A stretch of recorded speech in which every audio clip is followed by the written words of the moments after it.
আবু হুরায়রা রাদিয়াল্লাহু তাআলা আনহু থেকে বর্ণনা করেন, নবী মুহাম্মদ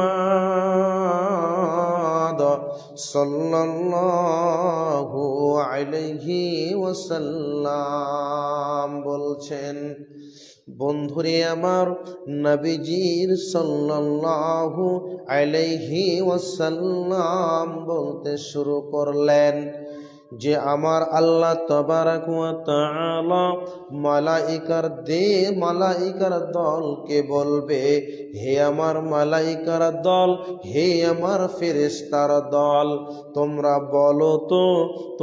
বলো তো এরা ভুল করেছে। রাত গেল, দিন আসলো, দিনে ভুল করলো, দিন গেল, রাত এলো, আর ভুল করলো।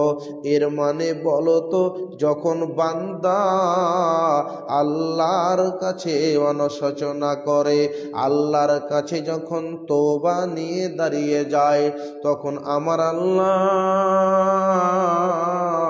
তাবারক ওয়া তাআলা বলেন, হে আল্লাহ তাবারক ওয়া তাআলা, হে আমার মালাইকার দল, বলো তো ইনার রব বলে ভয় আছে কি, এর প্রভু বলে ভয় আছে কি, এর প্রভু বলে ভয় আছে কি? তখন আমার আল্লাহ তাবারক ওয়া তাআলা মালাইকার দলকে বলবে, ও আমার ফেরেশতারে, তোমরা সাক্ষী থেকো, একে আমি ক্ষমা করে দিলাম, একে আমি মাফ করে দিলাম। তারপরেও রাত গেল, দিন এলো, রাত গেল, এর মানে আবারও দিন রাত পরিবর্তন হয়ে গেল।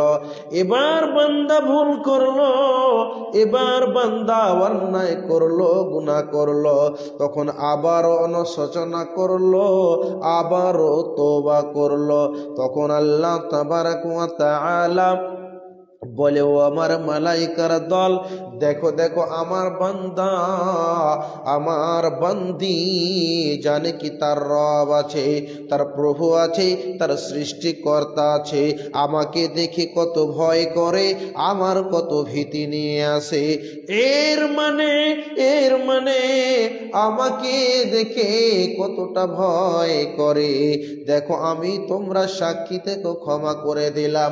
আবারও বান্দা পাপ করে, আবারও অনুশোচনা করে, এর মানে আল্লাহ বলবেন, দেখো ও আমার বাবা মালাইকার দল, দেখো আমার বান্দা আমারে কত ভয় করে, কত ভয় করে, আর সেই ভয় নিয়ে আমার কাছে অনুশোচনা করছে, আমার কাছে তওবা করছে, আমার কাছে তওবা করছে। এর মানে বন্ধুরে আমার, আমি কি আমার ছেলেকে, আমি কি আমার মেয়েকে কাছে ডাকলাম, আর কাছে ডেকে বললাম, বেটা রে তুমি অনুশোচনা করো, বেটা তুমি আল্লাহর ভয় নিয়ে চলো, বেটা তুমি আল্লাহর ভীতি নিয়ে চলো, এই কথা কি বললাম?